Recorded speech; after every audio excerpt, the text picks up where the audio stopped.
नमस्कार शेतकरी मित्रांनो, शेतकरी बांधवांसाठी एक अत्यंत महत्त्वाची आणि आनंदाची बातमी आहे. मित्रांनो, पीएम किसान सन्मान निधी योजनेचा 17वा हप्ता आता याच महिन्यात शेतकऱ्यांच्या खात्यावर दिला जाणार आहे. याबाबतची तारीख देखील फिक्स झालेली आहे.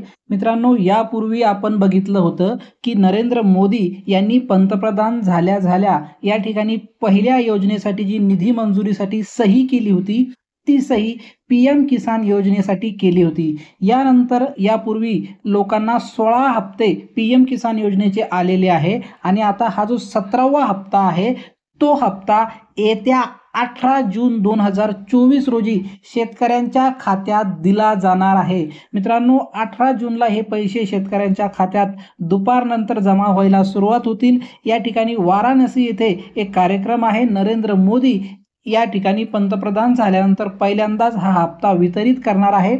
ज्या शेतकऱ्यांच्या ई-केवायसी, लँड सीडिंग या गोष्टी क्लिअर असतील, अशा सर्व शेतकऱ्यांच्या खात्यामध्ये 17व्या हप्त्याचे पैसे दिले जाणार आहे. मित्रांनो, तुम्हाला आपल्या चॅनलवरती पीएम किसान असेल किंवा शेतीविषयक ज्या काही योजना असतील त्याची वेळोवेळी अपडेट आपण देत असतो. त्यामुळे आपल्या चॅनलला सबस्क्राईब करून ठेवा. मित्रांनो, अशाच महत्त्वाच्या व्हिडिओसाठी पुन्हा भेटून अशाच एका नवीन व्हिडिओमध्ये. तोपर्यंत जय महाराष्ट्र.